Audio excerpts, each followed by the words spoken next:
शर्म आनी चाहिए तुम्हें खुद पर, जो तुम पल पल की ठोकरें यूं ही खाते हो। अगर इतना ही दर्द होता है ना उन ठोकरों से, तो खुद को दर्द देने से इतना क्यों कतराते हो।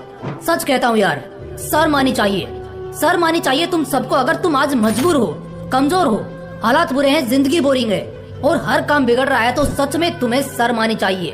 तुम्हें शर्म इसलिए आनी चाहिए क्योंकि तुम्हारा माइंडसेट कमजोर है, तुम्हारी सोच छोटी है, तुम्हारा शरीर नहीं बल्कि हौसला कमजोर है। हालात बुरे होते हुए भी तुम उन्हें सुधार नहीं पा रहे, जिंदगी बोरिंग होते हुए भी तुम उन्हें इंटरेस्टिंग नहीं बना पा रहे। अच्छी जिंदगी की उम्मीद है, बड़ी शोहरत का इंतजार है, जिंदगी में बड़ा मुकाम पाने का बेशक गुमान है, लेकिन जब साला बात खुद को दर्द देने की, संघर्ष करने की आए तो हाथ पैर ठंडे पड़ जाते हैं। 6 पैक एब्स बनाकर एक अच्छी बॉडी बनाने का बहुत शौक है, लेकिन जिम में 1 घंटा भी काटना बहुत मुश्किल लगता है तुमको। पैसे तो बहुत सारे होने चाहिए, लेकिन जब कमाने की बात हो तो दिमाग खराब हो जाता है। उस वक्त बस आराम करना है, सपने देखने हैं और सिर्फ पड़े रहना है किसी जिंदा लाश की तरह। खुद को दर्द देना बेशक बहुत कठिन है, लेकिन ये मत भूलो कि जिसने खुद को दर्द दिया है उसी को जमाने ने राज गद्दी पर बिठाया है। जिसने खुद को दर्द दिया है उसी को सबने अपना दिल दिया है। जिसने खुद को दर्द दिया है उसने सदी पर राज किया है। इतनी छोटी सी बात क्यों भूल जाते हो तुम? क्यों भूल जाते हो कि हाथ और पैर टूटने से भी ज्यादा दर्द और तकलीफ तब होती है जब आदमी अंदर से टूटता है, अपने आप की नाकामी अंधेरे में घेर लेती है। उस वक्त दर्द बहुत होता है। हाथ और पैर क्या है, हल्की मोच आएगी या ज्यादा से ज्यादा टूट जाएगा, लेकिन इससे क्या ही हो जाएगा। जवान हो, हड्डियां फिर से जुड़ जाएंगी, लेकिन एक बार ये उम्र गुजर गई तो जब अतीत को देखोगे और तब जो तकलीफ होगी उससे जो तुम्हारा कलेजा टूटेगा ना, वो फिर कभी नहीं जुड़ पाएगा।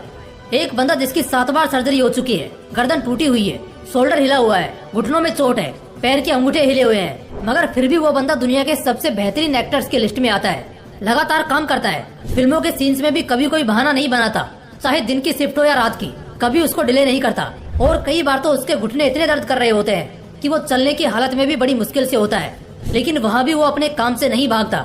तभी तो वो बॉलीवुड का बादशाह कहलाता है। इतना सुनने के बाद आप खुद समझदार हैं, समझ गए होंगे कि मैं किसकी बात कर रहा हूँ। जी हाँ, मैं बात कर रहा हूँ किंग खान, शाहरुख खान की, जिसकी बुलंदियां आज उस मुकाम पर है कि लाखों लोग उस मुकाम पे पहुँचने के सिर्फ सपने ही देख सकते हैं, मगर वहाँ तक पहुँच नहीं सकते। और ऐसा इसलिए भी है क्योंकि शाहरुख जितना पैसा और शोहरत हर कोई चाहता है, मगर उनके जितनी दर्द, तकलीफ और जान लगाकर की गई मेहनत कोई नहीं करना चाहता। इसलिए दूसरे फर्श पर है और वो अर्श पर है छत्रपति शिवाजी और स्वराज्य के शेर थे सूबेदार तानाजी मालुसरे। लेकिन क्या उन्हें इतिहास का वीर ऐसे ही कहा जाता है? नहीं, बिल्कुल भी नहीं। एक हाथ कट जाने के बाद भी वो लड़ते रहे। सामने उदयभान जैसा ताकतवर दुश्मन था और उसके साथ उसके 22 लोग थे। तानाजी ने सबको मारा, एक एक को बछाड़ा, आखिर में उनका एक हाथ कट गया, लेकिन उन्होंने फिर भी स्वराज्य को बचा लिया। और उस कटे हुए हाथ के बाद भी उदयभान को मारकर स्वराज्य की लाज रख ली थी उन्होंने। आप खुद देख लो उन वीरों को, उनके घायल तस्वीरों को। क्या उनके सामने तुम्हारा दर्द लायक भी है? नहीं। यहाँ तुम खरोच लगने मात्र से डरते हो, लेकिन उनके हाथ कटे हो वो फिर भी लड़ते हैं। जिंदगी हो तो ऐसी हो, जीते जी क्या मरने के बाद भी जमाने में अपनी छाप छोड़ जाओ, एक मिसाल बन जाओ। जब जब तुम ऊंचा उड़ने की कोशिश करोगे, हो सकता है कुछ बार तुम फिसलो, वापस जमीन पर आकर गिरो, दर्द होगा, खून बहेगा, और यही दर्द आज तुम्हारी उड़ान को रोकने की कोशिश करेगा। इस दर्द को हराकर तुमने दोबारा उड़ने की हिम्मत कर ली तो पूरे आसमान में छा जाओगे।